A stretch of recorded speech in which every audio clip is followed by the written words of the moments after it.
Olá pessoal, sejam todos muito bem-vindos a mais uma aula e hoje vamos falar um pouco mais sobre a topologia barramento.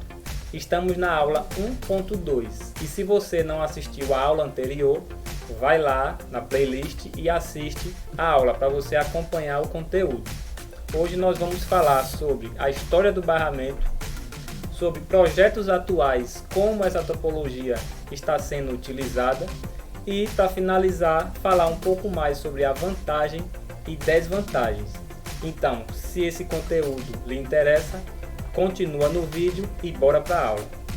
Para começar, vamos falar da história da topologia barramento, que ela foi muito utilizada entre os anos de 1980 e 1990. Ela começou a ser muito popular por causa da sua simplicidade de instalação e também o baixo custo. Ela tinha baixo custo porque utilizava somente um cabo para conectar todos os computadores. Mas essa simplicidade e por utilizar somente um cabo, começou a ter uma limitação na largura de banda. Começou então a surgir alguns problemas, como congestionamento e a redução de desempenho. E também o outro grande problema é que quando parava um equipamento, toda a rede ficava sem funcionar. Então ela começou a cair em desuso e deu espaço para topologia estrela e anel.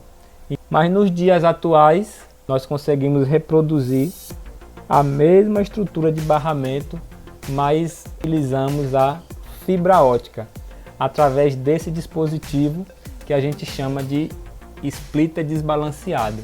Nós conseguimos com uma única fibra, que ela tem uma extremidade e sai duas, que é o que chamamos de splitter de 1 para 2.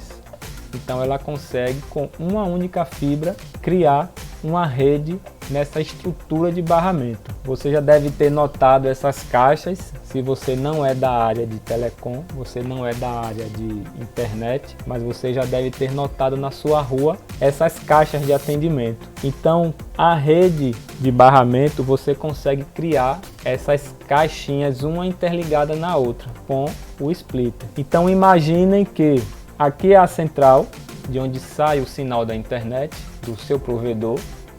Então ela vem, quando ela chega no primeiro poste,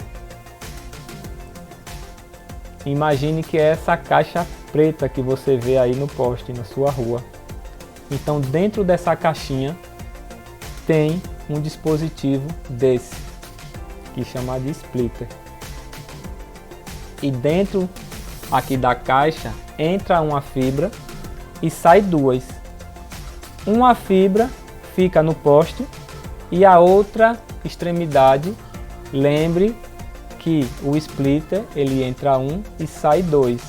Então uma vai ficar no poste e a outra ela vai passar para o próximo poste. Então ela consegue duplicar a fibra que vem da central. E assim esse processo ele vai se repetindo até chegar na última caixa.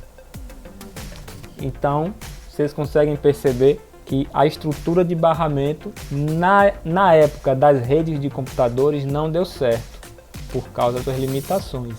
Mas com a chegada da fibra ótica, que é uma tecnologia mais moderna, nós conseguimos recriar a mesma estrutura, mas utilizando a fibra ótica. Qual a desvantagem? A principal desvantagem continua a mesma. Se essa fibra ela tiver algum problema no meio do caminho, se ela romper, toda a rede ela vai parar. Se ela romper aqui no final, só vai parar a última caixa, a última CTO. A rede que ficar para trás continua funcionando. Se ela parar aqui no meio, se ela romper aqui, só vai parar desse ponto em diante. Diferente da estrutura de barramento nas redes de computadores, que quando parava um equipamento, toda a rede ela parava de funcionar. Já aqui, ela só para do ponto que houve o problema. A vantagem, principal vantagem, continua sendo o custo. O custo desse cabo ele é mais reduzido. porque ele só tem uma única via aqui dentro. Então o custo desse cabo ele é menor para você criar uma rede nessa estrutura. A principal vantagem é o custo. E a outra principal desvantagem é que se um problema acontecer em determinado ponto dessa rede, a partir desse ponto a sua rede vai ficar parada. Então, a aula de hoje nós falamos sobre a história da topologia barramento, onde ela está sendo utilizada, o porquê ela deixou de ser utilizada também no passado e atualmente você já consegue entender uma estrutura de fibra ótica nessa topologia e também a vantagem e a desvantagem. Acompanhem, esperem aí as próximas aulas, fiquem com Deus e até breve.